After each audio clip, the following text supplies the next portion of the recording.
Knockout Legends in the building. Like, comment, and subscribe. So today I'm going to talk about the Wardley versus Clark press conference. So my first thoughts about the press conference was there was a lot of respect, a lot of needle, but the trash talking kind of was on the respectful side. But there is a little bit of a rivalry and animosity between both the men.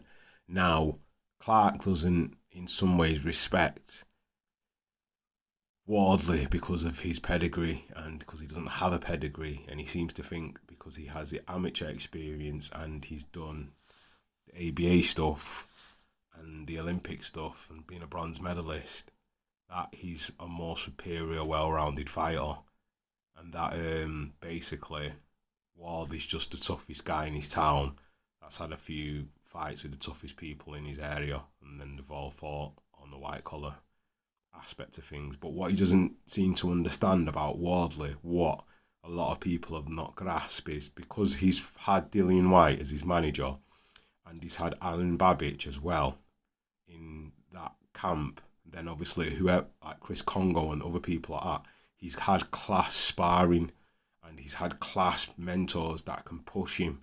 So styles will make fights, but not just that. If you're around a lot of styles, you can pick up a lot of skills, a lot of attributes, and a lot of strings to your bow. So it can make you a better, well-rounded fighter. Plus, if you're having wars with Dillian Whyte and wars with Alan Babbage, which I reckon he has, that's why he comes out swinging the way he does. He's got the tenacity and the grit and the dog in him to beat anyone on the given day. And yeah, he is athletic and he has athleticism, but that's not a bad thing because everything else he's learned on the job the same way as Dillian Whyte, same kind of way as Alan Babbage, even though Alan Babbage has had quite a lot of amateur fights. He you know, they are well-rounded fighters in their own respect, even though they're very aggressive and kind of come forward. But they've backed themselves to do what they need to do to win, and that's basically what it's about.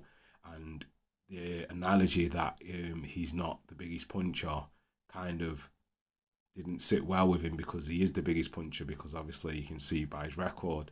But Clark was a bit nonplussed because obviously he feels a bit put out because obviously the purse bid situation where they were supposed to fight last year and it didn't happen because Ben Shalom for some reason pulled out the purse bid. But anyway, the fight's on. The back and forth was good. I can't wait for it. It's, I think, the British title and the British Commonwealth. So we're getting another great all-British clash. Is it too soon for Fraser Clark? I reckon it probably is.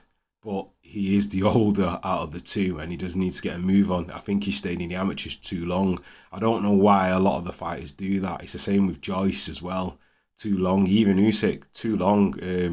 By the time they do actually come professional, they're on a short time limit and they can only take the fights what are there in front of them and try and make as much money as possible and try and do that. And I think Fury knows that, because even though Fury's fought a lot of the fights he's fought, he's had a long layoff. And because he's had a long layoff, out of the two, in a way, out of him and Usyk, he's the fresher man, because Usyk's had all them amateur fights, then he's gone into professional, and then he's gone up. He's won the cruiserweight titles, undisputed, and then he's gone up and he's fought all them fights. The wear and tear is going to start to show, and I think that's what Fury's doing. I think he's going to wear him out to the point that eventually he's going to get beat, because if he has to wait around to try and get this belt off Fury, and he can't wait anymore, he's going to fight someone else, and then by the time the wear's on him, whether if he wins or he doesn't, then Fury will fight him.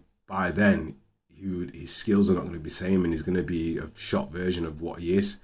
So if Fury wins, he wins. But it's not a bad strategy, because it's what Mayweather used to employ. Just delay as long as you can and fight the fighter when you think they're ready and right for the taking. Canelo does the same thing.